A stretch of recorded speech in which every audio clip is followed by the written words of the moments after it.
watch this topic in Hindi, skip the video to 2 minutes and 29 seconds. Hello everyone, welcome to another episode of Legal Update. Today's topic of discussion is examination of witness. First, let us see why is it in the news. Recently, in the case of Gaurav Mani versus the state of Haryana, the Supreme Court ruled that failing to examine the key witness weakens the prosecution's case and urged trial courts to summon essential witnesses for a fair verdict. Let's look at the background of the case.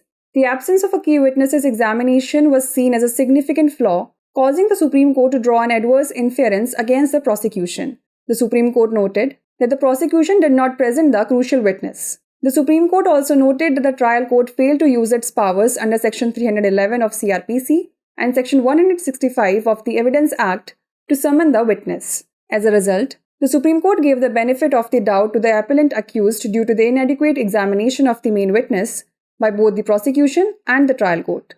The court observation was as follows. The bench comprising Justice B.R. Gavai and Justice Sandeep Mehta noted that the trial court should actively participate in the trial to gather relevant materials essential for deciding a case rather than remaining a passive observer. Let's know more about examination of witness under law of evidence. As per Section 137 of the Indian Evidence Act, the examination of the witness by the party who calls him is called as examination in chief. The examination of a witness by the adverse party is called his cross-examination. The examination of witnesses under the Bharatiya Sakshya Adhiniyam 2023 is covered under Section 142. The examination of witnesses under the Bharatiya Sakshya Adhiniyam 2023 follows a structured process to ensure the accurate and fair evaluation of testimony in legal proceedings. Let's now discuss a case law related to it. Gopal Saran vs. Satyanarayan, 1989. The Supreme Court remarked that if a witness does not appear for cross-examination after giving their chief testimony, their testimony holds no value.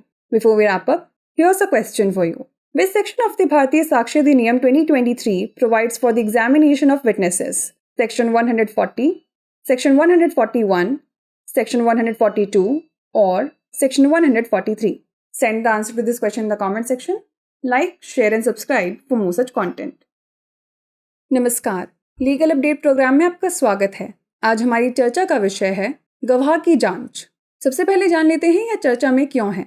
हाल ही में गौरव many बनाम हरियाणा राज्य के मामले में सर्वोच्च न्यायालय ने फैसला सुनाया कि मुख्य गवाह की जांच न करने से अभियोजन पक्ष का मामला कमजोर हो जाता है और उसने निचली अदालतों से निष्पक्ष फैसले के लिए आवश्यक गवाहों को बुलाने का आग्रह किया।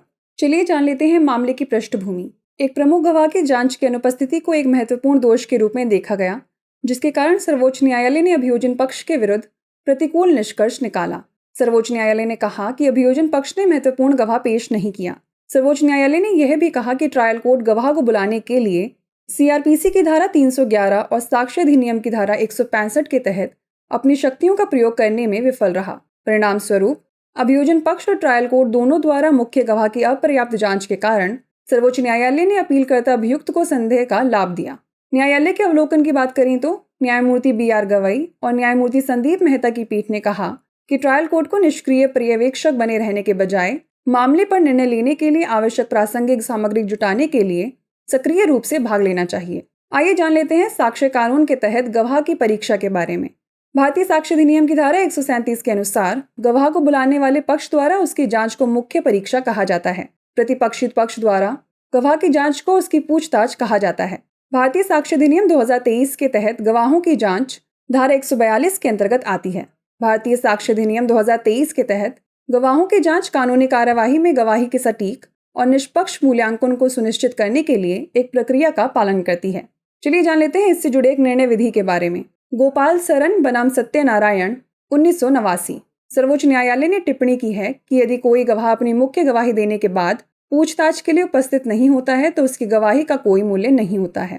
आइए अब नोट कर लेते हैं अभ्यास प्रश्न। भारतीय साक्ष्य अधिनियम 2023 की कौन सी धारा गवाहों की जांच का प्रावधान करती है? धारा 140, धारा 141, धारा 142 या धारा 143? इसका उत्तर हमें कमेंट सेक्शन में जरूर भेजिएगा। ऐसी और वीडियोस देखने के लिए लाइक, शेयर और सब्सक्राइब करना ना भूलें। धन्यवाद।